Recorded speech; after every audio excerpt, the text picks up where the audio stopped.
희망의 뱃길, 새 삶의 길이 아닌가. 왜 이렇게 허전한가. 게다가 무라지와 늙은 뱃사람은 캘커타에서 술까지 살 것이다. 왜 이런가. 일어서서 난간을 잡고 아래를 내려다보았다. 뱃꼬리에서 바닷물이 커다란 소용돌이를 만들어 뒤로 길다란 물이랑을 파간다. 거대한 새끼가 꼬이듯 틀어대는 물살은 잘 자란 힘살의 용솟음을 떠올렸다. 그때 그 물거품 속에서 흰 덩어리가 쏜살같이 튀어나오며 그의 얼굴을 향해 뻗어왔다. 기겁하면서 비키려 했으나 그보다 빨리 물체는 그의 머리 위로 지나서 뒤로 빠져버렸다. 돌아봤다. 갈매기였다. 배꼬리 쪽에서 내려 꽂히기와 치솟기를 부려본 것이리라. 그들이었다. 배를 탄 이후 그를 괴롭히는 그림자는 그들의 빠른 움직임 때문에 어떤 인물이 자기를 엿보고 있다가 뒤돌아보면 싹 숨고 마는 환각을 주었던 것이다. 그는 붙잡고 있는 난간의 이마를 기댔다. 소설가 최인훈의 광장, 결말의 일부를 읽어드렸습니다. 선생님께서는 60년 가까이 집필을 이어오시다가 지난 7월 23일 84세의 일기로 타계하셨습니다. 삼가 고인의 명복을 빕니다. 거리의 사람들 바람 따라 흐르면 서성이듯 혼자서 기다리고 날 부르는 기억에 흔들리는 땅콩이 사람들 사라졌네. 난 속에 퍼져서 울 것 같아서 한참 눈 감고 잊혀져가는 모든 것 당연한 건가요?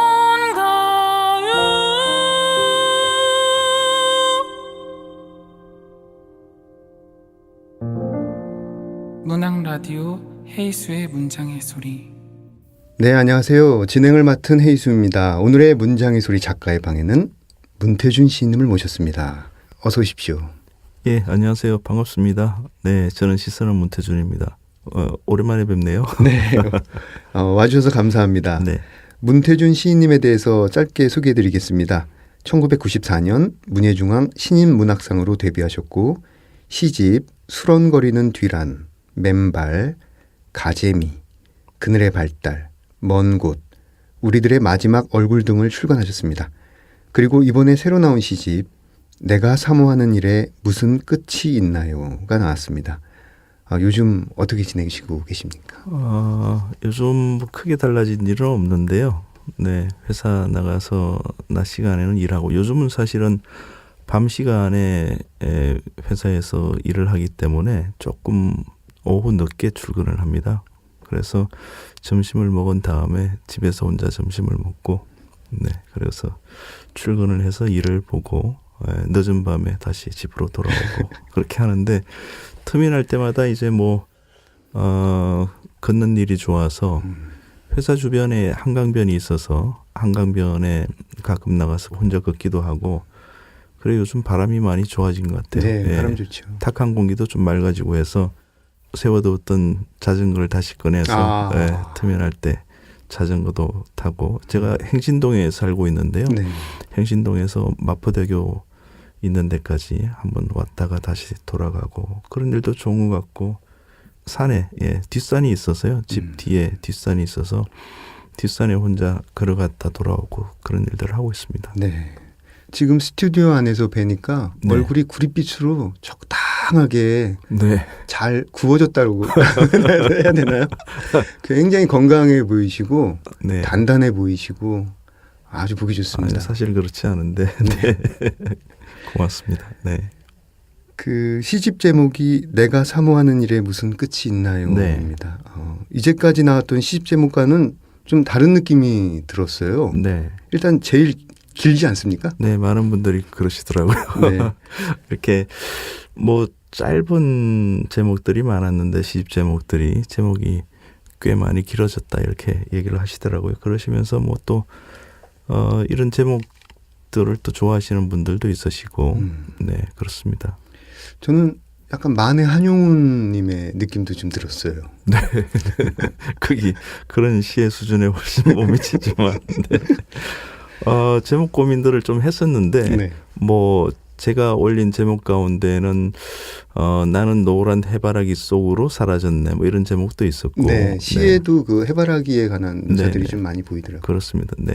그게 이제 뭐 생멸에 관한 얘기이기도 하고 죽음에 대한 얘기이기도 하고 그랬었는데 그런 제목도 있었고 좀 짧은 토막 같은 짧은 제목 같은 것들 이런 제목들도 있었는데 같이 책을 이제 표지라든지 배열이라든지 이런 것을 편집자들하고 같이 고민하면서 이 제목을 받았습니다. 네. 그 사모라는 단어가 눈에 확 와닿는 느낌이었어요. 네. 이 사모는 연모라든지 흠모, 애모하고는 비슷하지만 다른 결을 가지고 있잖아요. 네, 네. 그래서 이번 시집에서 선생님이 그 말씀하시는 사모란 무엇인지 또 사모란 선생님에게 어떤 것인지 궁금합니다. 네. 사모라고 그러니까 사극 같은 느낌이 좀 없잖아 있기도 한 모양인데 이 사모라는 말을 고르고 난 다음에 그 시 쓰는 선배 한 분이 그런 얘기를 하셨어요. 사모라는 말은 사랑이라는 말이라든지 뭐 연애하는 마음 이런 것하고는 굉장히 좀 다른 결 같다 이렇게 얘기를 하더라고요. 그래서 그분이 해석해 주기를 사모한다는 것은 내 마음 속에다가 한 사람을 모시는 일이다.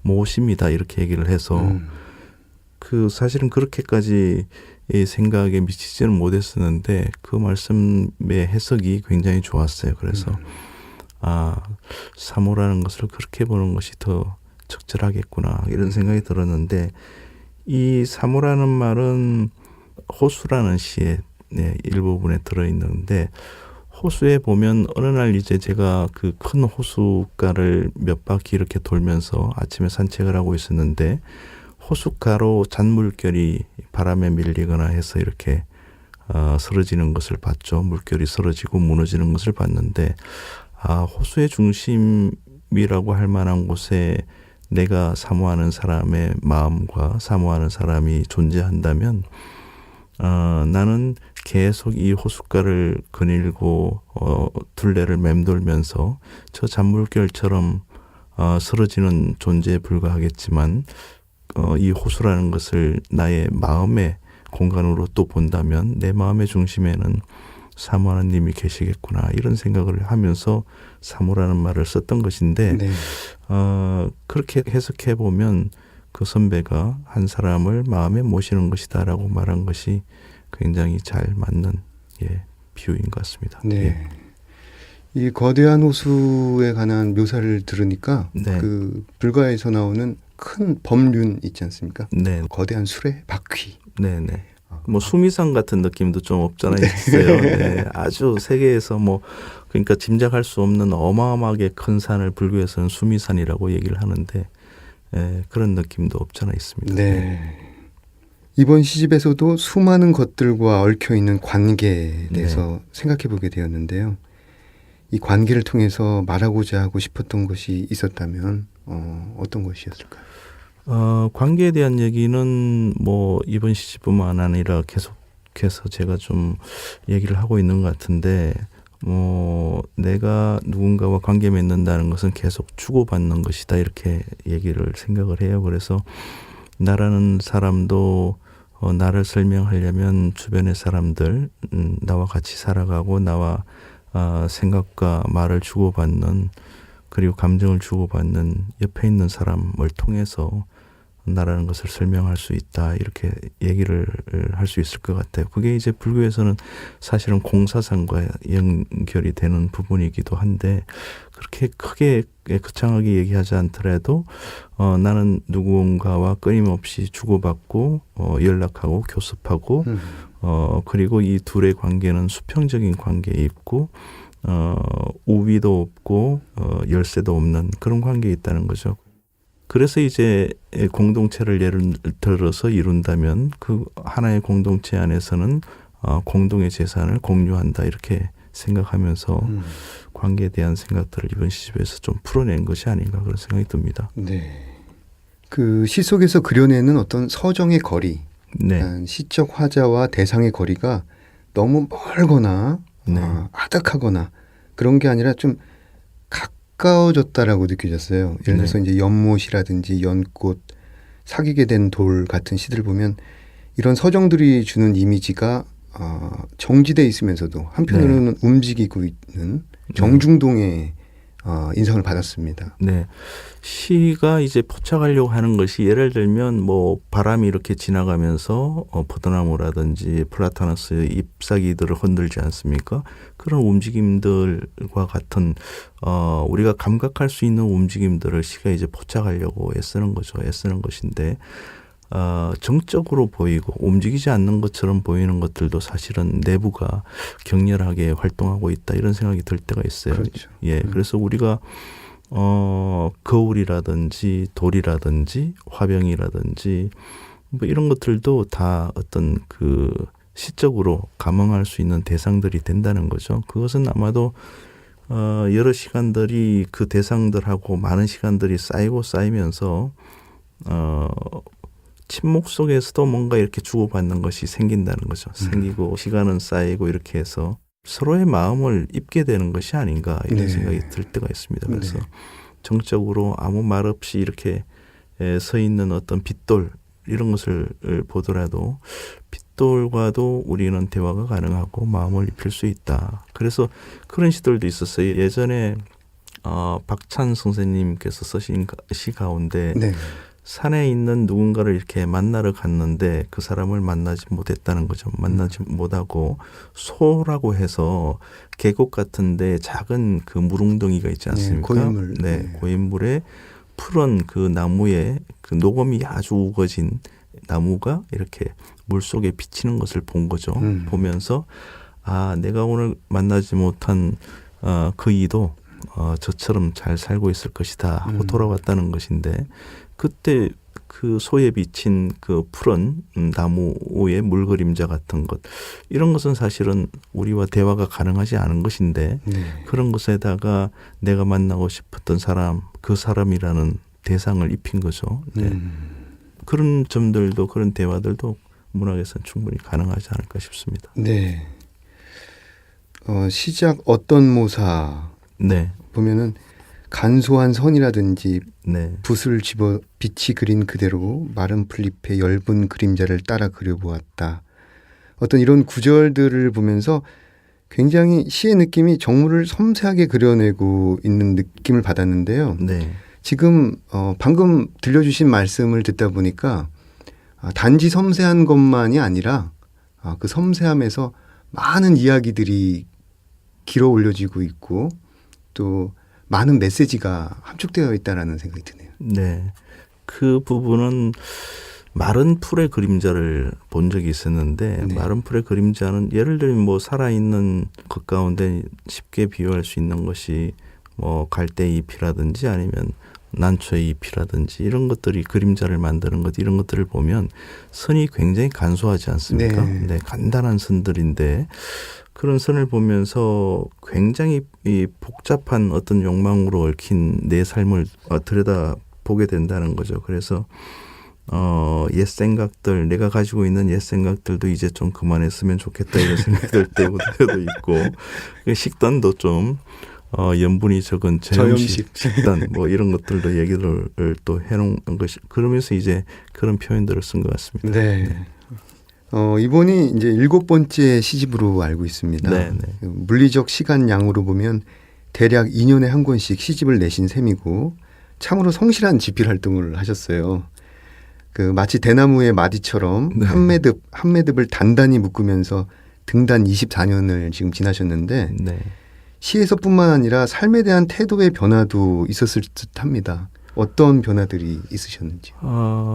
일단은 그 거주하는 공간이 거주하고 생활하는 공간이 시골에서 많이 이제 좀 점점점 떠나오는 거죠. 제 어렸을 때 살았던 시골의 산이라든지 동산이라든지 그곳에 사셨던 농사 짓는 분들이라든지 이런 고향의 공간, 그리고 그 공간은 굉장히 그 토속적인 공간이기도 하고 무속적인 힘이 굉장히 강했던 공간인데 초기 시에서는 그런 얘기들을 저는 좀 많이 적극적으로 많이 썼던 것 같아요. 네, 그게 그런 공간으로부터 이제 아무래도 점점 떠나오고 이렇게 되는 것 같고, 그러면서 제가 보고 있는 그 시적인 관심사라는 것은 생겨나고 사라지는 것, 그리고 만나고 이별하는 것, 그리고 죽음에 이르게 되는 것, 몸이 아픈 것, 뭐 이런 것들 있잖아요. 뭐 흔히 얘기하는 고통이라는 것, 그런 것의 세부 항목 같은 것, 그런 것에 대해서 좀 시적으로 관심을 가지고 작업들을 하고 있는 것 같습니다. 네. 시들을 보면은 어떤 그 미니멀 라이프를 추구하실 것 같다라는 생각이 들었습니다. 뭐 불교의 선가에서 추구하는 어떤 최소한의 것들 있잖아요. 네. 그래서 왠지 선생님 댁 방은 텅 비어 있고 한가운데 빈 바루만 딱 놓여 있을 것 같은데 어떤가요? 그렇지는 않고요. 굉장히 복잡합니다. 지저분하고. 다만 아마 그 시가 좀 짧아졌기 때문에 그런 생각들을 하실 수도 있겠다는 생각이 들어요. 근데 네. 시가 좀 짧아지되 좀 새로운 감각들을 좀 선보였으면 좋겠다라는 그런 바람 같은 것은 계속 가지고 있는 것 같아요. 예, 그래서 세상에서 어느 시인도 발견하지 않았던 어떤 감각적인 어떤 표현이라든지 어떤 감각을 통해서 대상과 움직임이라든지 이런 것들을, 사건이라든지 이런 것들을 해석해내는, 그래서 그런 새로운 감각적인 어떤 문학적 표현을 통해서 대상이라든지 세계가 그 해석적인 부분에 있어서 굉장히 풍성해질 수 있잖아요. 그렇죠. 네. 그래서 그런 감각의 발견 이런 것들에 대해서 많이 생각을 하다 보니까 시는 조금 짧아지는 부분도 있는 것 같다 이런 생각이 듭니다. 네. 그 시인으로 활동하고 계시지만 그 방송국 PD로도 활동하고 계시잖아요. 네, 네. 방송 PD와 시인의 삶 어떤가요? 제가 지금 이제 불교 방송을 다니고 있는데 불교 방송에 다닌 게 한 22년 정도 된 것 같아요. 네. 거의 등단과 거의 맞물리는 비슷한 시점. 등단하고 네. 대학을 졸업하면서 바로 이제 방송국에 불교 방송이라는 곳에 종교 방송사니까요. 가서 라디오 프로그램을 만드는 일을 하고 있는데 아무래도 종교 방송사니까 수행하시는 분들을 많이 만나게 되죠. 그래서 스님이라든지 스님의 말씀이라든지 이런 것을 그리고 또 뭐 절이라는 공간에도 들어가게 되고, 그리고 불교의 경전이라든지 아니면 스님들의 그 어록이라든지 이런 것들을 이제 아무래도 보게 되니까 그것이 제 문학에 있어서 좀 영향을 계속 지속적으로 좋은 영향을 주고 있는 것이 아닌가 저는 개인적으로는 그렇게 생각하고 있습니다. 종교 방송사이기 때문에 상업 방송사하고는 좀 다소 다른 것 같아요. 그렇죠. 네. 네. 그래서 어떤 시인으로서의 맑음, 그다음에 어떤 말씀이 주는 어떤 힘들을 고스란히 또 가지고 유지하시는 것 같아요. 제가 맑지는 않고 계속 참여는 하는 거죠. 네. 네. 그 말씀하시다 보니까는 그 불교 방송사 아무래도 이제 스님이라든지 사찰 쪽하고 접촉이 많을 텐데요. 네네. 어떤 개인적으로 애정을 가지고 자주 가시는 사찰이 있으신가요? 얼마 전에 이제 그 신흥사 조실이시기도 하셨던 시조도 쓰셨던 설악 무산 오연 스님께서 입적을 하셨었는데 스님 모시고 이런저런 인연들을 많이 맺었던 것 같아요. 그래서 뭐 백담사 같은 설악권에 있는 산들을 들어갔었던 것 같습니다. 그래서 백담사도 꽤 여러 차례 갔던 것 같은데 물이 아주 좋은 계곡에 물이 좋은 여름에도 갔던 것 같고 그리고 백담사의 겨울도 굉장히 좋습니다. 네, 아름답죠. 그래서 들어가기가 힘들어서 그렇지 그렇습니다. 아름답습니다. 네, 완전 그 은산철벽이라는 네, 말이 있는데, 그런 철벽 같은 그런 어떤 단호함 같은 것이 또 보여지거든요.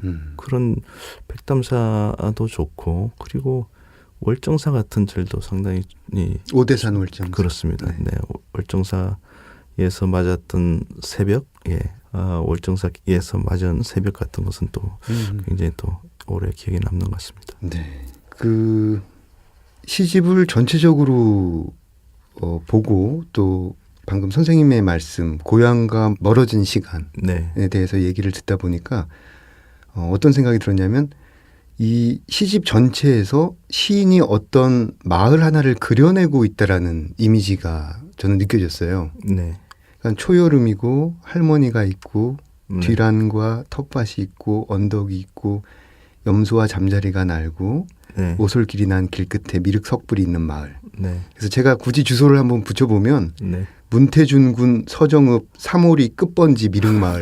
네. 그래서 어떤 이런 서정적 공간 구축에 예. 공을 들이신 까닭을 그게 궁금해했는데 아까 약간 말씀을 하셨어요. 네, 아마 그게 멀어졌지만은 되돌아가고 네. 싶은 곳일까요? 아마 그 제 자란 시골하고는 아주 다른 마을이죠. 그래서 문학적으로 보면 새로운 주소지를 가지게 되는 거죠. 네, 거주지를 이제 이사를 해서 지금 살고 있는 것인데 예전에 살던 동네 생각들은 드러나잖아요. 그래서 제 어렸을 때 길렀던 뭐 염소라든지 제가 뛰어놀던 동산이라든지 뭐 그런 것은 호출은 여전히 되는 것 같아요. 네. 네. 예를 들면 40년 훨씬 전에 제가 소년이었을 때 겪었던 어떤 일이라든지 보았던 것 이런 것들이 계속 그 제 마음의 서랍 같은 곳에 이렇게 들어있다가 사진첩처럼 들어있다가 40년이 지난 이후에 이렇게 저에게 첫말을 내는 느낌 이런 것들이 있을 때는 또 그것을 또 받아서 그 경험을 시로 다시 쓰기도 하고 그랬던 것 같습니다. 근데 어쨌건 말씀하신 그 지금 이가 만들고 있는 공간은 예전에 마을로부터는 이사를 떠나온 네. 새로운 마을인 것 같습니다. 그러니까 말을 정리해 보면은 태어난 고향은 아니지만 네. 소년의 순수성을 유지한 채 내면에 새로 구축된 마을 같은 건가요? 새로운 환경들도 들어와 있죠. 지금 네. 살고 살고 있는 어떤 뒷산이라든지 뒷산에서 만나는 어떤 계절이라든지 그리고 집 주변에 아직 농사 지어 살고 있는 동네에 텃밭을 하시는 분들이라든지 뭐 이런 것들도 좀 볼 수 있고요. 그리고 예를 들면 지금처럼 뽕나무에서 오디가 이렇게 잘 익은 오디들이 나는 때인데 네. 그 오디들을 따서 봉지에다가 얼마씩 이렇게 값을 쳐줘서 길을 오가는 사람들에게 판다든지 이런 일들이 있거든요. 그리고 집에서 기른 채소라든지 아욱이라든지 이런 것들을 따서 상추라든지 이렇게 파는 풍경들 이런 것들이 있기 때문에 지금은 도시 이제 변두리에 있는 약간의 그 농촌적인 텃밭을 가꾸는 어떤 변두리 마을의 풍경들 이런 것들이 제시에 지금 들어오고 있는 거 아닌가 네. 그런 생각이 듭니다. 네. 그래서 그런지 그 시집을 읽고 나면 네. 어딘가 굉장히 정화됐다라는 기분이 듭니다. 네. 그래서 어떤 시편이 길지 않고 고운 채로 걸은 듯한 정갈한 시어들 그리고 맑고 선명한 이미지에 담은 어떤 불가의 사유, 사물을 바라보는 따뜻하고 세밀한 눈, 그다음에 사물의 낮은 목소리에 귀를 기울이면서 어떤 인생을 바라보는 어떤 울림 이런 것들을 저는 느꼈습니다. 그건 너무 호평을 해주신 것 같고, 이번 시집에서 조금 새롭게 들어왔던 것은 뭐 예를 들면 아이와 같은 생각으로 시를 좀 써보려는 동시가 몇 편 이렇게 들어있긴 해요. 네, 그런 부분들이 좀 있고, 그리고 다소는 그 살면서 도시에서 살면서 어떤 느끼는 어떤 거북함 같은 것, 네, 힘듦 이런 것들에 대한 시편도 몇 편 들어 있습니다. 휴일이라는 시라든지 뭐 지금 내가 이곳에 있지 않았다면 같은 시라든지 네, 이런 것들은 도시에 살면서 느끼는 어떤 힘듦 같은 것. 네, 이 공간은 제가 살아왔던 그리고 선호하는 그 농촌적인 서정 공간하고는 또 다른 생명 공동체가 왕성하게 활동하는 어떤 그런 공간하고는 좀 더 다른 공간인데요. 네. 이 공간에 지금 살면서 느끼는 것들도 일부는 좀 쓰고 있는 것이 아닌가 싶습니다. 네.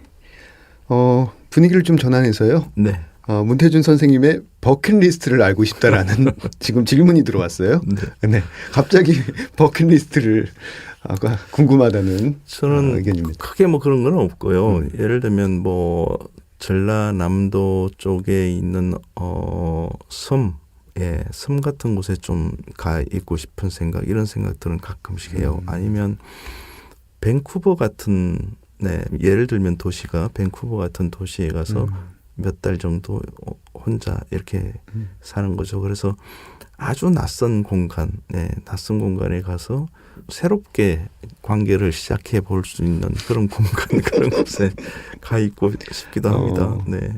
특별히 밴쿠버를 콕 집으신 까닭은 뭘까요? 비교적 가까운 시기에 다녀왔었는데요. 네. 굉장히 괜찮았던 도시였던 것으로 기억이 돼요. 아주 옆에 또 큰 공원이 있었는데 그 공원 산책하기 굉장히 좋았던 것 같고 나무가 어마어마하게 크더라고요. 가을이 그래서 굉장히 멋있죠. 네. 또 다른 질문이 하나 들어왔네요. 네. 굉장히 세속적인 질문인데요. 로또에 당첨이 되신다면 어떻게 사용할지 궁금합니다. 라는 우리 구성 작가의 질문이 들어왔습니다. 저에게 그런 일들이 벌어진 적이 한 번도 뭐가 이렇게 행운이 찾아오거나 그런 경우들은 거의 없었던 것 같아요. 뭔가 이렇게 뽑기라든지 이렇게 했을 때 번호가 당첨된다든지 이런 일들이 한 번도 일어난 적이 없던 것 같아요. 네. 그래서 기대를 하지 않습니다, 사실은. 네. 자, 이쯤에서 다음 코너로 넘어가 보겠습니다. 내가 가장 사랑하는 문장들. 어떤 시편을 읽어주실지 궁금합니다. 네. 저는 개인적으로 선생님의 낭송을 매우 좋아합니다. 저는 그 백석이라는 시인의 시가 굉장히 매력적이고 그리고 시를 쓸 때 뭔 다른 일을 하다가 시를 바로 쓰기가 굉장히 힘들거든요. 저는요. 뭐 다른 분들은 어떠신지 모르겠는데 예열이 필요하죠. 네네. 그래서 시를 쓰기 전에 제가 무엇에 대해서 쓸지 이런 것을 뭐 미리 염두에 두긴 하겠습니다만 백석의 시를 읽는다든지 이렇게 잠깐 말씀하신 대로 예열하는 시간이 있는데 그럴 때 읽게 되는 시 가운데 하나가 백석의 산숙이라는 시입니다. 그러니까 매산자에다가 묵을 숙자인데 아마도 산 깊은 곳에 있는 그 여인숙 사람들이 나그네들이 길 가는 사람들이 머무는 집인데 그 집이 국수집이기도 했던 모양이에요. 그래서 그 집에 머물렀던 어떤 경험 이런 것을 백석이 짧은 시행으로 쓴 시인데 산숙이라는 시를 좀 읽고 싶습니다. 네. 산숙 백석 여인숙이라도 국수집이다. 모밀 가루 포대가 그득하니 쌓인 욱가는 들먼들먼 더웁기도 하다. 나는 낡은 국수 분틀과 그저러니 나가 누워서 구석에 대굴대굴하는 목침들을 베어보며 이 산골에 들어와서 이 목침들에 새까마니 때를 올리고 간 사람들을 생각한다. 그 사람들의 얼굴과 생업과 마음들을 생각해 본다.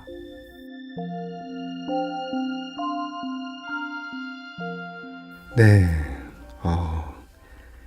천천히 둔중하게 그러나 깊이 다가오는 낭송이었습니다.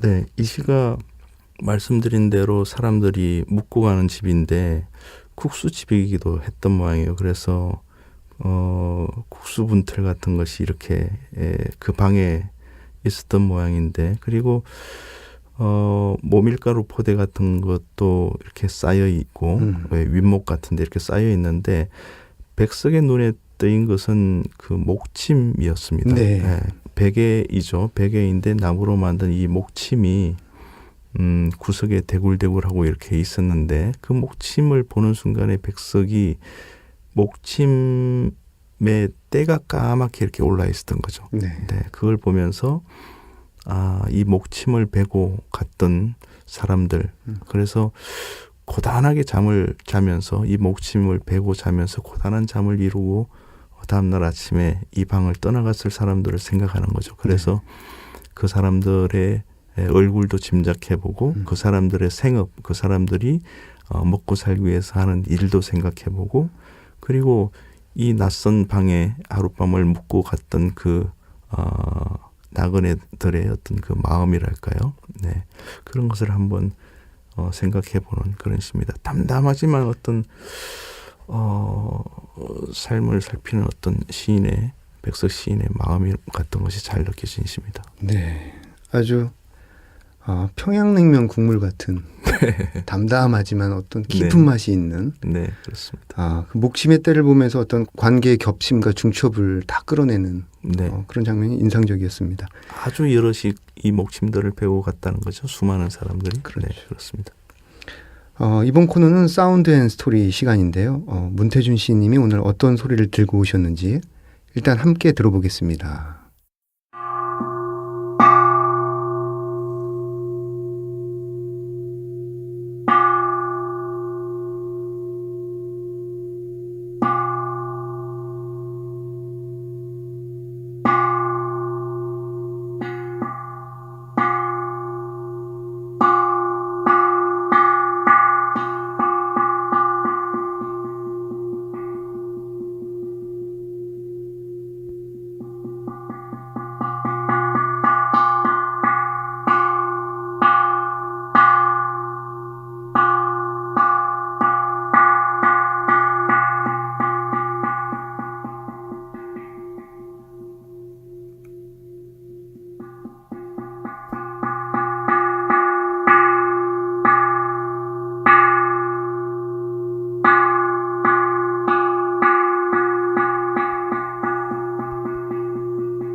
네. 굉장히 좋습니다. 저는 지금 네. 들으면서 예. 심장이 그냥 심쿵이라는 말이 딱 맞는데 네. 쿵쾅쿵쾅 굉장히 빨라졌습니다. 네. 좀 설명을 좀 부탁드리겠습니다. 이게 이제 절에서 뭐 새벽 예불을 할 때나 아니면 저녁에도 예불을 올리는데, 그럴 때 바깥에 이제 큰 종들을 이렇게 치는 경우도 있는데, 그 범종이 아니라 이것은 이제 소종 소리인데, 대홍전이나 이렇게 예불을 모시기 전에 이 소종을 치고 소종을 내린다라고 얘기하는데요. 이 소리를 예불 때에 혹시 절에 가게 되면 혼자서 가만히 앉아서 이 소리를 듣고 있으면 참 좋죠. 그냥 네, 표현할 수 없이 좋습니다. 네. 그래서 절에 뭐 어딜 간다든지 그러면 혹시 가까운 곳에 뭐 절이 있다든지 그러면 가서 이렇게 가만히 혼자 좀 앉아 있다 오기도 하는데, 예를 들면 공주 같은 곳에 갔을 때, 제가 얼마 전에 갔을 때는 마곡사라는 절에 혼자 가서, 그러니까 예불 올리는 분들이 많지는 않았었는데요. 이렇게 가만히 좀 앉아 있다 오고 그렇게 했던 기억이 있습니다. 네.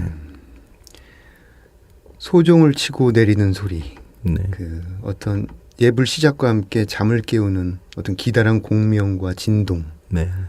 굉장히 좋습니다. 이야기를 더 나누고 싶은 마음이 정말 굴뚝 같은데 저희가 약속된 시간이 지금 네. 지나고 있습니다. 오늘 어떠셨습니까? 이 길을 주고받으면서 제 마음속에 있는 어떤 것들이 이렇게 풀리는 느낌, 제가 가졌던 의문 같은 거 이렇게 제가 막 이렇게 얘기를 하면서 제 마음을 알게 된 느낌도 있고, 그리고 또 너무 말씀을 편하게 잘 해주셔서 네, 혜수님 덕분에 시간이 후딱 지나간 것 같습니다. 네. 네. 이번 시집 이후에 어떤 가까운 미래에 대한 계획이 있으신지요? 네, 지금 뭐 쓰고 있는 시는 조금 짧은 시편들을 좀 쓰게 될 것 같아요. 예, 그래서 내년이나 내후년 정도에 다른 시집을 내기 위해서 쓰고 있습니다. 네. 네. 이번 시집 내가 사모하는 일에 무슨 끝이 있나요? 이 시집 굉장히 저는 인상적으로 읽었고 내년이나 후년에 나올 네. 새로운 시집도 더욱 기대해 보겠습니다. 네, 고맙습니다. 네, 문장의 소리 청취자들에게 마지막 인사해 주시죠. 네, 이제 더운 때이기도 한데 이 더울 때에 서로에게 이렇게 부채바람 같은 것을 좀 일으켜주면 좋겠다 이런 생각이 듭니다. 그래서 뭐 우리가 시원한 바닷가에 갔을 때 불어오는 해풍 같은 그런 바람을 시원함을 옆 사람에게 나눠줄 수 있는 그런 여름 보내시고요. 그리고 우리 시단에 좋은 시도 많이 좀 읽어주시고 많은 사랑을 좀 부탁드리겠습니다. 네, 문태준 시인님과 인터뷰를 하고 나니 마음이 따뜻해지고 충만합니다. 이제 문태준 시인님 보내드리고 저는 2부 책들의 방에서 뵙겠습니다.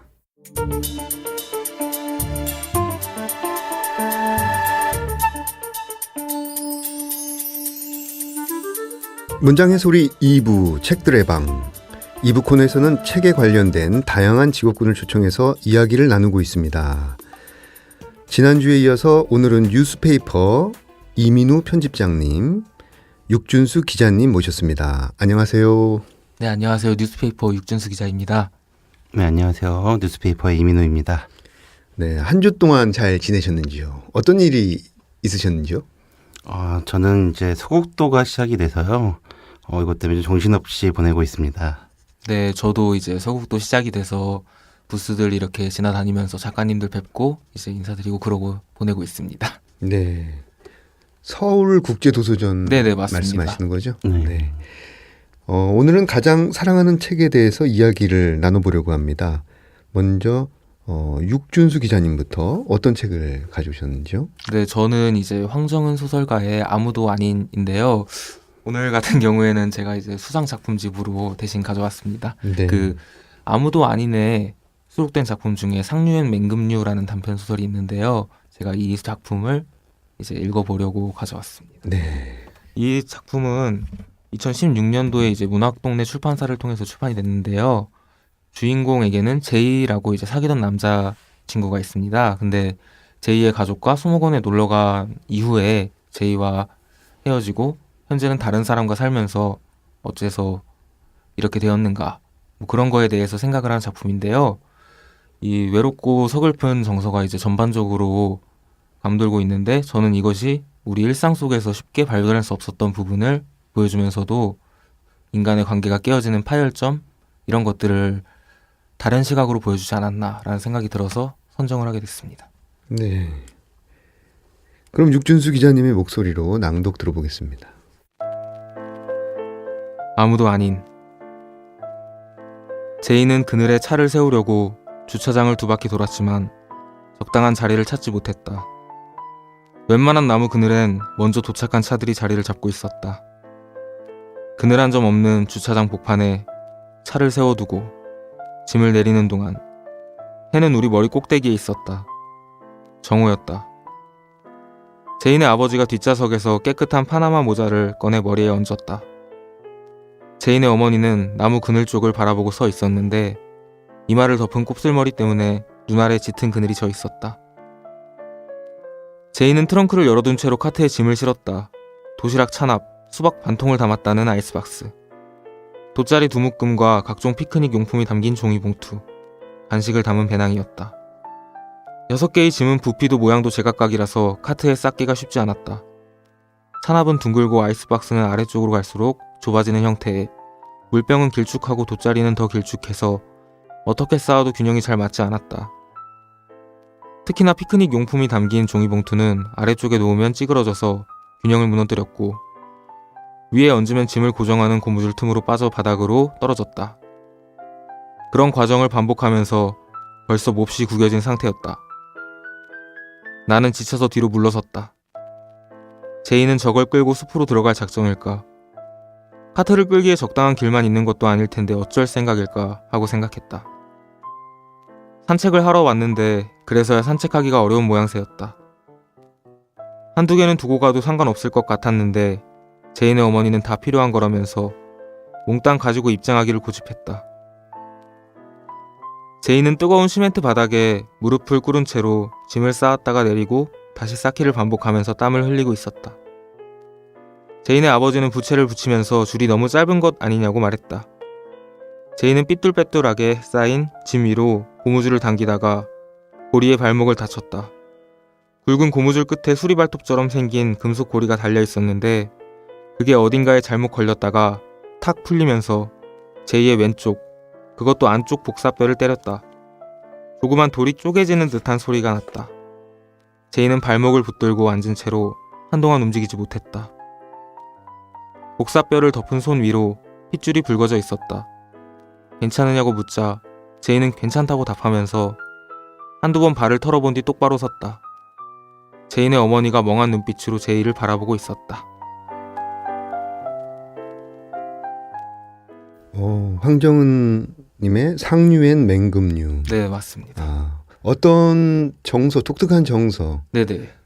이제는 헤어진 남자친구, 과거의 남자친구를 기억해내는 한 여인의 목소리인데요. 어떤 분위기가 특히 이 작품에서 마음에 드시던가요? 네, 아까도 말했다시피 전반적으로 이제 정서가 서글프고 외롭다 이런 느낌을 저는 받았어요. 그리고 제가 읽은 부분이 어떤 수목원에 가기 전에 준비하고 있는 모습인데 보통 굉장히 어디 놀러 간다 그러면 신나잖아요. 어디 가자, 뭐 보러 가자 그러는데 굉장히 불안하게 이제 표현이 되고 있어요. 균형도 맞지 않고 조약돌 깨지는 소리가 나면서 복사뼈를 또 세게 다쳐요, 제이가. 근데 이제 그 불안감을 어떤 감지하는 존재가 화자밖에 없다고 느껴져요. 제인의 어머니는 멍하니 그냥 바라만 보고 있고. 네. 그런 것들이 이제 우리가 일상 속에서 나 혼자만 발견하게 되는 아픔들 이런 것처럼 느껴졌고요. 어쩌면 제 아픔이나 그런 것들이 타인에게 공감받지 못하고 이후에는 그 원인조차 알지 못할 정도로 나조차 그렇게 소실돼 버리는 때가 종종 있지 않나. 그리고 그런 감정들을 잘 담아내지 않았나. 네. 그래서 이제 상류엔 맹금류의 이 부분을 선택했고요. 아무도 아닌 애는 상류엔 맹금류 말고도 좋은 작품이 굉장히 많습니다. 저는 웃는 남자도 굉장히 재미있게 읽었고요. 네. 이번에는 이민우 기자님의 목소리로 낭독을 들어볼 텐데요. 네, 어떤 책을 가져오셨죠? 저는 이제 현장 잡지라는 책을 가져왔는데요. 이게 실제로 사실은 존재하는 책은 아니고 일종의 낭독회 형식으로 한번 생겼다가 없어지는 어떤 잡지입니다. 이제 권창섭 씨, 김보민 씨, 김현 씨, 이소연, 정현석, 최창근 씨가 이제 궁중족발에서 젠들리피케이션 문제를 해결하고자 만들어진 잡지였던 거죠. 굉장히 뜻 있는 잡지라 생각을 하고요. 저는 이 잡지에서 이제 5월호 빵과 장미에 있었던 시 하나를 낭독하고자 합니다. 네. 김현 시인의 무덤이고요. 이것들이 시가 제법 길다 보니 아쉽게도 좀 줄여져 있는 부분을 읽겠습니다. 저는 누나와 저의 나이가 앵간히도 시대착오적이라는 생각을 하게 되고 고개를 숙였습니다. 저는 아디다스 운동화를 신고 있더군요. 정말이지 돈이 무섭습니다. 누나도 그랬겠지요. 여러분, 우리가 지금 서 있는 세상은 보조금 3천만 원을 1억 원으로 300만 원 월세는 1,200만 원으로 올리는 세상입니다. 끝도 없이 오르는 세상만사. 현아 누나, 이제 제 생일 이야기를 들려드릴게요. 잘 삶아진 돼지고기를 숭덩숭덩 썰어서 쟁반에 담아서 밖으로 걸어 나갔습니다. 겨울밤 고기 냄새는 어찌나 황홀하던지요. 호랑이 한 마리가 저희 태초를 쫓아오더랍니다. 쫓아오지 못하고 살점을 한 점씩 던져주었습니다. 그렇게 시간을 거슬러 무덤까지 갔지요. 상계동에 살 때는 무덤이 가까워서 무서운 게 없었는데 이제는 무덤이 가까워질수록 오금이 저리고 할 말 못한 말 하게 됩니다. 이상입니다. 네. 그 부분을 선택하신 어떤 계기랄까 이유를 줄 수 있을까요?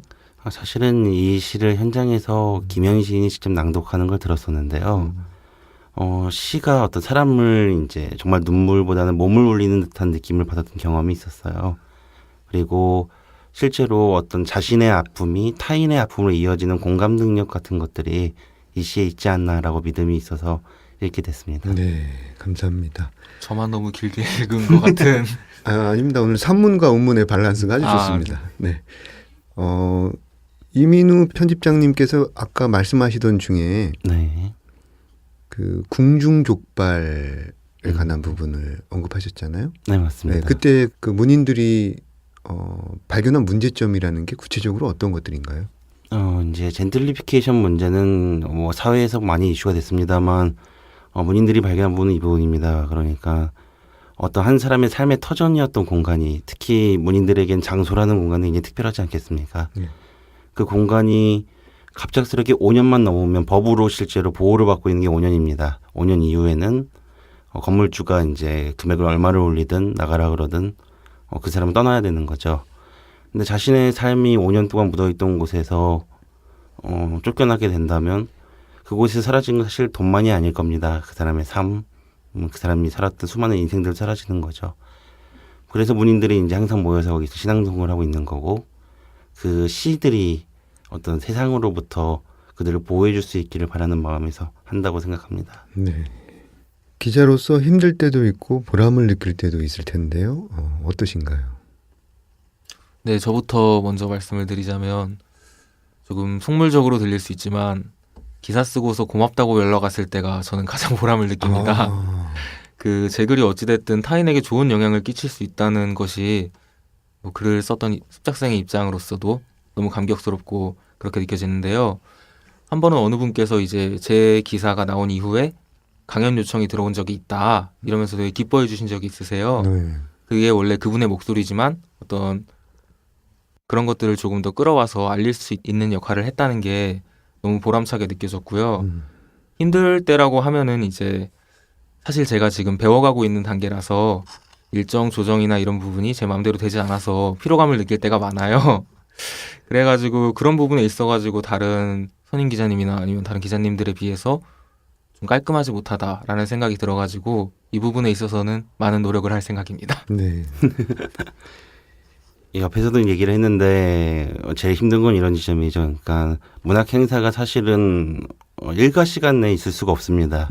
왜냐하면 다들 이거가 일과가 끝난 7시 이후에 있어야 되는데 저희 문학을 특히 하게 되면 일은 주로 언제 있습니까? 라고 하면 7시부터 10시 사이 그리고 토요일 일요일 날에 있는 거죠. 그리고 문인들이 다들 아실 수도 있겠지만 낮에 보통 잡니다. 연락이 안 돼요. 이제 인터뷰를 잡으려면 저녁 늦게 해야 되는 그런 것들이 좀 피로감으로 오는 건 사실이죠. 지금 혹시 주무시는 시간 아니에요? 지금 작가분들 아직 자는 분들 많으십니다. 네. 저희는 이제 상관이 없는데 저희는 다르지만 이제 작가분들께서는 이 시간에 전화하면은 자다 일어나서 전화 받기 어려워하시는 분들 많으세요. 슬슬 일어날 시간이죠. 모닝콜. 그래서 그런 것들이 제일 힘든데요. 육준수 기자랑 비슷합니다. 제일 보람 있을 때는 기사를 쓰고 나서 어떤 것들이 바뀌는 것들이 보일 때가 있어요. 공론화가 되고 그다음에 누군가의 삶이 조금씩 바뀌기 시작하고 이런 데서 보람을 찾지 않나 싶습니다. 그 강한 편집권을 갖는 자리로 승진하시거나 혹은 매체를 새로 만든다. 내가 사장이어서 매체를 새로 만든다. 이런 상황이 되면 어떤 매체를 만들고 싶으신지요? 얼마 안 된 육준수 기자님부터. 제 바로 옆에 편집장님이 있는데 이런 질문을 네, 제 옆에 편집장님이 계시기 때문에 독립선언은 하기 어렵고요. 농담이고 사실 이제 저는 기자 일을 하면서 많은 것을 배워가고 있다는 생각이 듭니다. 지금 제 입장에서는. 그리고 기자 외에도 앞으로 해나가고 싶은 것이 있냐라고 말하면은 역시 문학을 공부하는 입장에서 소설을 쓰고 싶다는 생각을 해요. 근데 제가 기자 일을 하면서 작가분들 많이 뵙고 이야기 듣고 하면서 느끼는 거는 작가 지망생으로서도 많이 모자랐다, 부족하다 이런 생각이 들어서 저한테는 이제 문학 강연이나 작가님들의 대담 이런 것들이 취재인 한편 배움의 장처럼 느껴지기도 해요. 그래가지고 개인적으로는 더 많이 성숙하고 단련할 수 있는 기회라 생각하면서 이제 나갈 예정이라 뭐 성공 이후에 대해 논하기엔 좀 이르다라는 생각이 듭니다. 이민우 편집장님은 어떠십니까? 저희가 일단은 저는 매체를 만든 상태죠. 다만 그런 부분이 있습니다. 그러니까 인터넷에서 사실은 문장에서도 굉장히 잘하고 있습니다만 아직 종이 매체에 많이 의존을 하고 있어요. 문예지들은요. 그리고 종이 매체가 독자들에게 다가가기에 요즘 좀 어려운 것도 사실입니다. 그래서 작가들이 좀 더 많이 소개될 수 있는, 그다음에 작가분들께서 원하실지 모르겠지만 컨텐츠라는 게 사실 좀 더 많이 손쉽게 풀릴 수 있으면 좋다고 생각을 해요. 그래서 물론 출판권이라는 뭐 복잡한 일들이 있습니다만 좀 더 독자들이 자유롭게 컨텐츠를 나눠 가질 수 있는 매체가 됐으면, 뭐 쉽게 얘기하면 MP3랑 비슷한 거죠. 시들을 좀 더 자유롭게 이용할 수 있는 매체들이 나올 수 있으면 좋지 않을까 생각하고 있습니다. 그 본인이 쓰신 기사들 중에서 이건 정말 잘 썼다. 이거 정말 너무 묻히기 너무 아깝다. 이거 좀 많이 읽어봐줬으면 좋겠다. 어떤 이런 것들이 있으면 좀 말씀해 주세요. 청취자분들이 찾아볼 수 있도록. 네. 이건 괴롭히려고 하는 질문이신 것 같은데. 저가 짧게 먼저 얘기를 하면 웬만하면 저희 기사들은 사건 사고를 다루고 있어서요. 굳이 찾아서까지 안 읽을 수 있는 게 최고 아닌가 싶습니다. 그러니까 저희 기사가 안 나가게 되면 그때 문단에 정말 평화로운 시기가 열린 거죠. 그래서 굳이 찾아보시지 말고 새로 나왔을 때 읽어봐 주시면 더 좋지 않을까 싶습니다. 네. 저는 이제 문학 작품이 아니고 이제 기사다 보니까는 명문이라고 딱 꼬집어 말하기에는 어려울 것 같아요. 근데 다만 제가 최근에 대산문화재단이랑 교보문고가 함께 진행하는 수요낭독 공감에 방문을 한 적이 있는데요. 그때 이사라 시인이 정년퇴임을 앞두고 책을 소개하면서 낭독회를 하는 자리가 있었어요. 네. 근데 이제 제자분들께서 많이 와주셔가지고 이런저런 이야기를 하는데 그게 느껴지더라고요. 스승에 대한 존경이라던가 어떤 그런 목소리들. 그런 것들이 너무 잘 느껴져서 그런 목소리들을 담은 기사는 묻히기 좀 아깝지 않나? 아니, 제 기사여서라기보다는 그분들의 목소리가 묻히기 아깝다라는 이사라 생각이 듭니다. 선생님을 위해서. 네, 그 스승을 존경하는 어떤 제자문인들의 마음이 저에게는 너무 크게 울려가지고요. 네. 문화부 기자가 되고 싶어하는 청취자들이 있을 듯합니다. 어떤 뭐 조언이라고 해야 될까요? 어떤 도움의 말씀이라고 해야 될까요? 어떤 의견이 있으신지요? 이건 제가 먼저 얘기하는 게 좋을 것 같은데요. 일단은 문학이다 보니까 일반 언론사들하고는 좀 차이가 있고요. 다만 약간 폭넓은 시야가 좀 필요합니다. 그러니까 문창가의 특성상 교수님의 영향을 많이 받을 수밖에 없고요. 그렇다 보니까 다른 교수님이 반대하시는 사상들이 보통 있으셔요. 그런 쪽에 대한 지식을 안 얻고 나오는 경우가 많은 거죠. 저희 이제 언론사가 각 문창가 친구들이 다 모여져 있는데 놀랍게도 딱 그 교수님의 사랑하시는 분야를 사랑하고 있습니다. 폭넓게 안다면 폭넓게 쓸 수 있겠죠. 그리고 많이들 실수하는 부분이 시대가 좀 바뀌면서 카메라, 영상 장비들이 그냥 필수처럼 돼가고 있어서요. 사진 찍는 거에 기초 정도를 익히고 오면 정말 좋지 않을까 생각하고 있습니다. 네. 문장뿐만 아니라 영상. 맞습니다. 이게 이제 특히나 인터넷 매체가 종이 매체보다 강세가 되고 있고요. 언론사에서는 인터넷 매체 특성상 사진과 동영상을 우선시합니다. 보통 인터넷 체계에서. 그러다 보니까 그것들을 다룰 수 있으면 정말 좋은 기자가 될 수 있는 소양이 되는 거죠. 네. 문장 언어뿐만 아니라 시각 언어까지 준비해 주시기 바랍니다. 네, 육준수 기자님. 네, 뭐 아까 말씀드렸다시피 경력이 얼마 되지 않지만 그래도 이제 드리고 싶은 말씀이 있다면 방금 앞서 말하신 이제 이민우 편집장님이랑 좀 겹치는 부분도 있는데 어떤 사건을 만났을 때 그것을 이제 깊게 탐구하고 분석하는 능력이 있어야 된다는 생각이 들어요. 저희도 이제 전문지지만 어떤 다른 전문지를 하게 되든 아니면 다른 분야를 하게 되든 자기 부서에 대한 폭넓은 이해나 그런 게 동반이 되면은 좋겠다는 생각을 계속 하고 있습니다. 네. 저도 이제 그런 부분에 대해서 더 알아가고 싶고요. 네, 두 회에 걸쳐 문장의 소리 책들의 방 코너에 참여해 주셨는데 여름 휴가 계획을 간단하게 말씀해 주시죠. 네. 이민우 편집장님부터. 사실은 이제 3박 4일 휴가를 자유롭게 쓰라고 저희끼리 방침을 정한 상태인데요. 막상 가려고 하니까 얽매이는 게 많더라고요. 그래서 저는 집에서 컴퓨터 게임을 가상의 세계로 혹시 배틀그라운드 좋아하시는 분들 있으시면 네. 친구 등록. 네, 지구 등록. 네, 조 PD님이 바깥에서 박수 치고 계십니다. 조 PD님도 하시는. 네. 모두가 한 식구입니다. 네. 육준수 기자님은 여름 휴가 계획을 어떻게 세우십니까?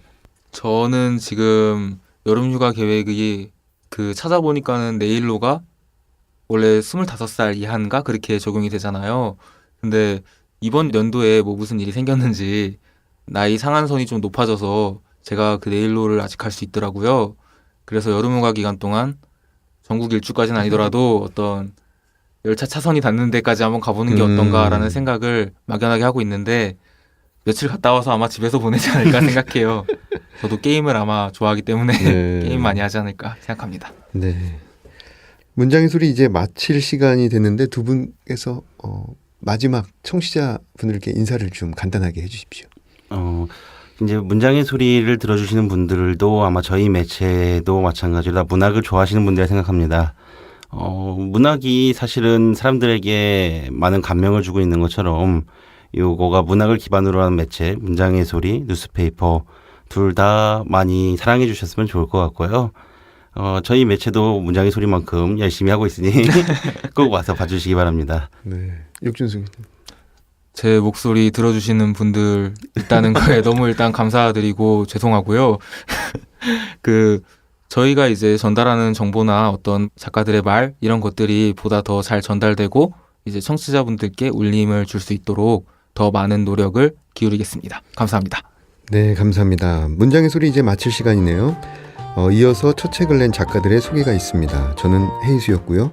다음에 찾아뵙겠습니다. 감사합니다.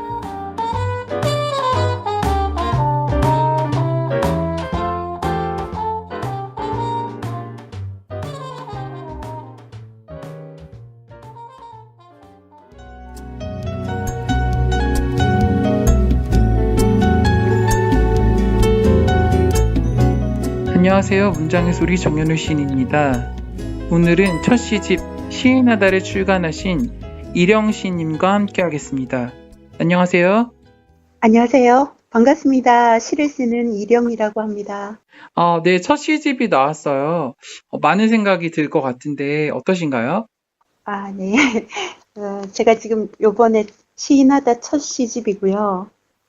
내가 왜 태어났는가, 나는 무엇인가 하는 누구나 시를 쓰는 분들이라면 근원적 물음과 고독의 답을 찾는 과정이 삶이라는 것을 이해하실 것 같아요. 그 길에 등불이 되어준 내 시들의 첫 집을 지어준 일이고, 글을 쓰는 일이 어쩌면 저는 그 삶의 허물을 견디는 일이다. 그리고 그런 질이 멸렬한 삶에서 존재에 못 박기, 그러므로 나를 견디며 삶의 좌표가 된 어떤 현상들에 대한 소박한 저만의 느낌들의 총체에다가 집을 지어주었다는 어떤 뿌듯함이 있고요. 그리고 더 좋은 집을 지어주고 싶다는 다짐도 새롭게 생겨나고 이제 다시 시작이라는 어떤 설레임이 좀 더 앞서는 것 같습니다. 제목이 시인하다라는 제목인데요. 제목은 어떻게 지어진 건가요? 예, 아시다시피 저 시집의 표제작이면서 시집의 제목이 시인하다인데 이것은 제가 앞에서 말씀드린 것처럼 존재를 확인하고 찾아가는 과정의 삶이라면 비단 시인하다는 시에 국한된 것이라기보다는 사람 사이에서 내가 본 현상들의 어떤 모순과 의구심에 대한 일종의 제 나름의 전복이라고 볼 수 있고요. 규칙과 규정, 그 속에 깃들어져 있는 어떤 진실에 대한 반문이기도 하고, 그 장콕도가 말한 것처럼 시인은 거짓말로 참말하는 숙명을 타고난 인간군이고, 어떤 창의적 글쓰기를 통해서 현상과 현상의 이면의 진실까지 들여다보는 것이 어쩌면 좀 오래된 습관이라고 할 수 있겠고요. 그래서 결론적으로 중의적인 표현입니다. 삶을 견뎌내는 시인하다라는 뜻과 지극하게 글을 계속 쓰겠다 하는 그런 시인이고 싶다는 다짐이기도 합니다. 선생님은 시를 언제부터 쓰신 건가요? 뭐 딱히 시라고 어떤 생각하고 시를 쓴 것은 아니고요. 저는 오랫동안 한 20년 동안 일기를 매일 쓰고 있어요. 그래서 시는 시인의 공개된 일기다라는 생각을 합니다. 시는 어떤 보이기 위한 글이 아니지 않습니까?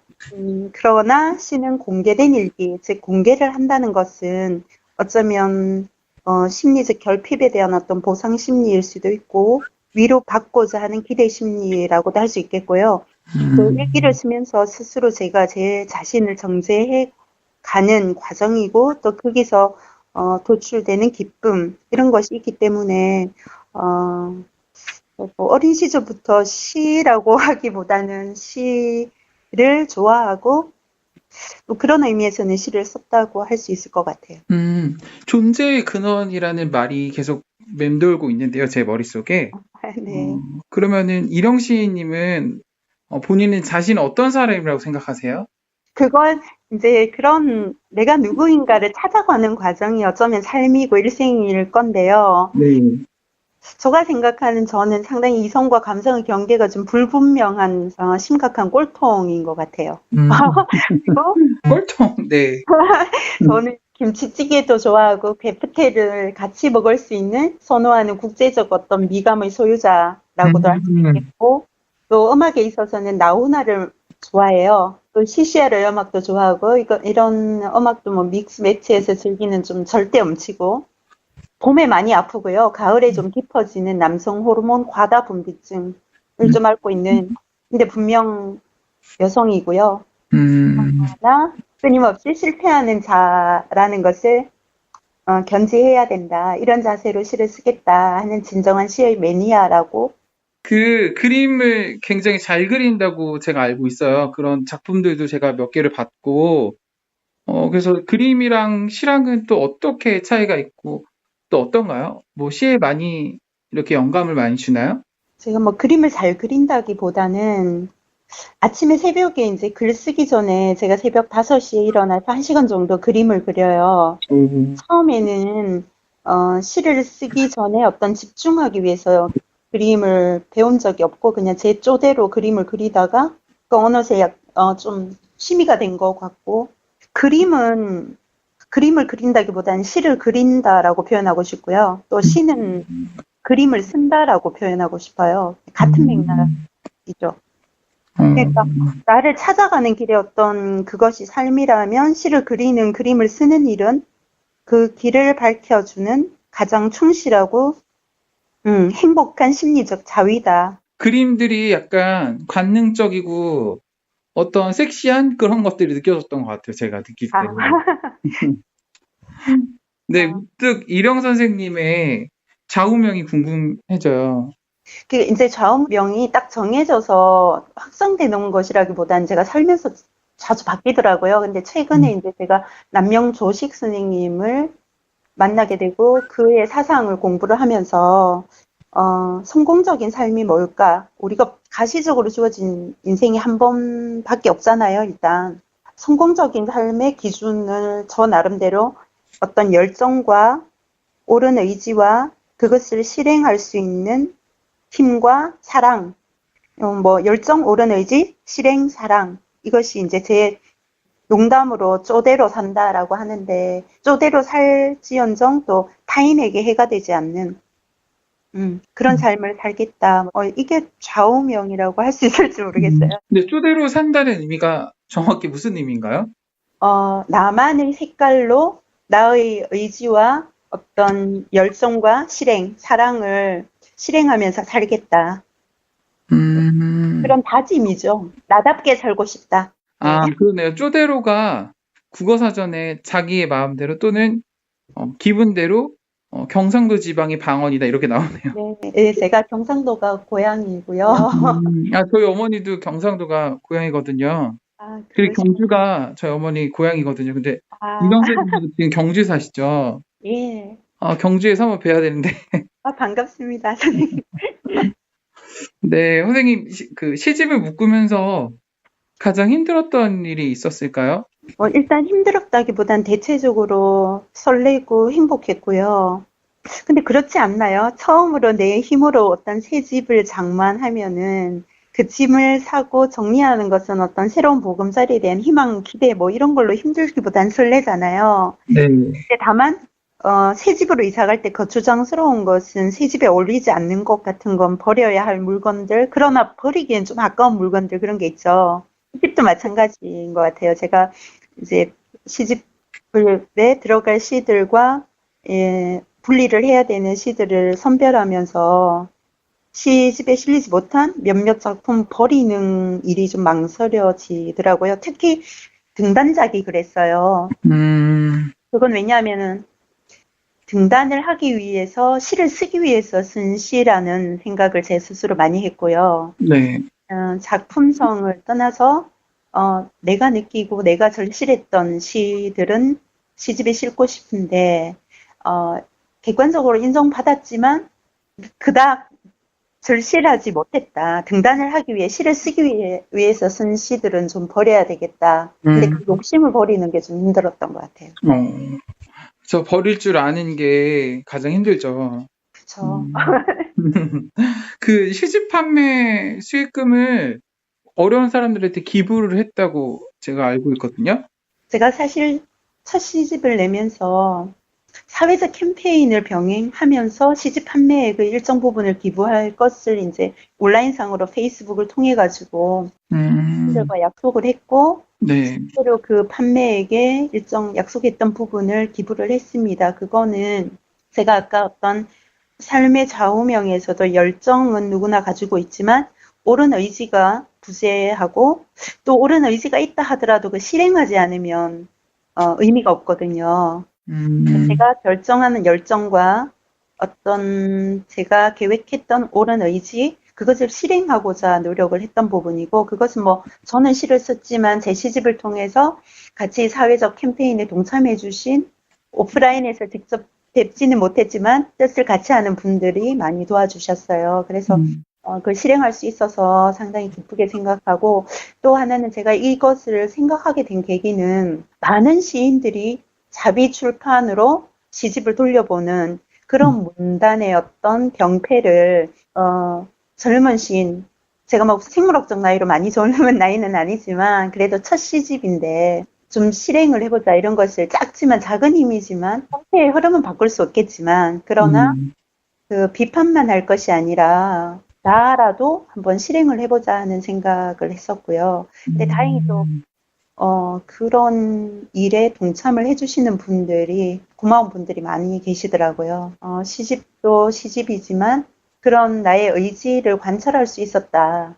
그리고 또 많은 격려를 해주신 선배님들도 계시고, 그렇게 바뀌어 나가야 된다라고 응원해 주시는 선배님들도 많이 계셨어요. 그래서 좀 깊은 일을 했다, 나름 뿌듯하게 생각하고 있어요.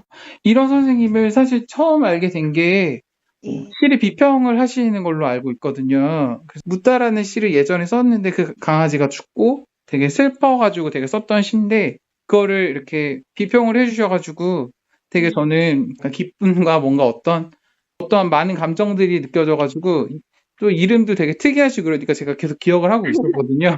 또 이런 자리에서 또 만나게 되니까 너무 네 제가 또 영광입니다. 저도 선생님을 작품으로 먼저 뵀지만 그 묻다라는 작품이 저는 사실 하루에 한 작품 제가 마음에 닿는 작품이 있으면 그걸 깊이 있게 독서를 하는 습관을 한 10년 정도 계속 하고 있어요. 근데 그것이 시인이 시를 썼다고 해서 완성되는 것이 아니고 시인은 시를 발표하고 독자는 그것을 깊이 있게 읽고 또 재창조하는 과정을 거쳐야 되고 다시 그것을 보고 또 시인이 다시 자신의 작품을 창조할 수 있는 이런 시는 회전하는 부호다. 앙드레 브레똥이 그런 말 했더라고요. 그것처럼 시가 완성된 것이 아니고 이런 과정을 통해서 완성되어 가는 과정이다. 저는 그렇게 생각을 하거든요. 그래서 물론 제가 있는 이제 시 해설이 시인이 쓴 의도와 다를 수도 있죠. 그러나 저는 제가 가지고 있는 어떤 지혜의 범주에서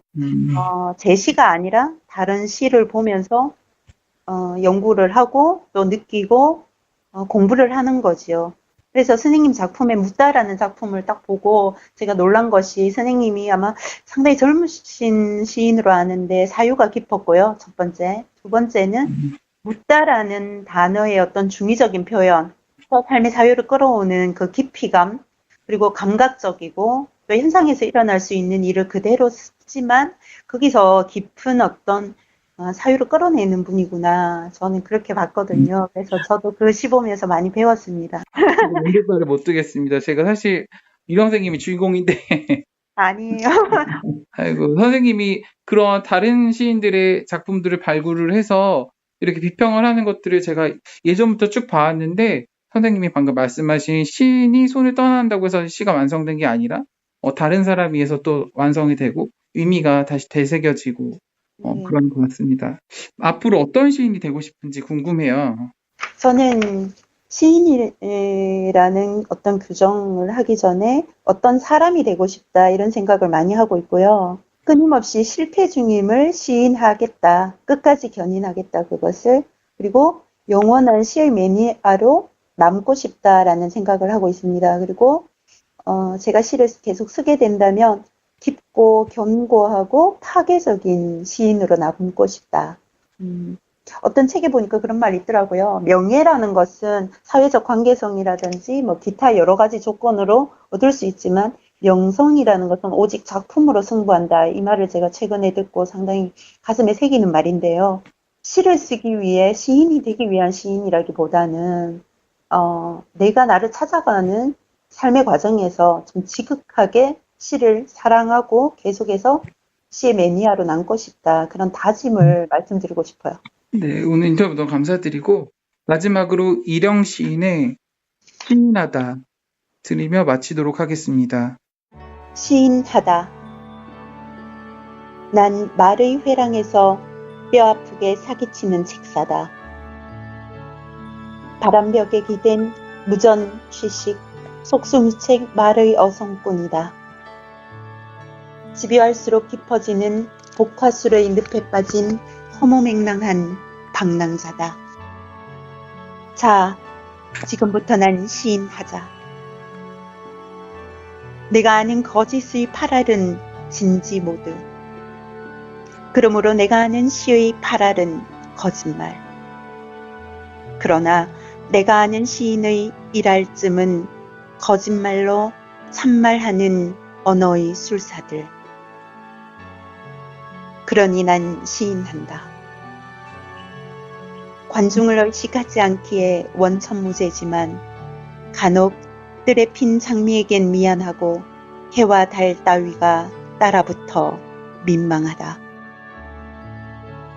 날마다 실패하는 자가 시인이라는 것이 원죄이며 사기를 시기하고 사랑하고 책망하다 결국 동경하는 것이 여죄다.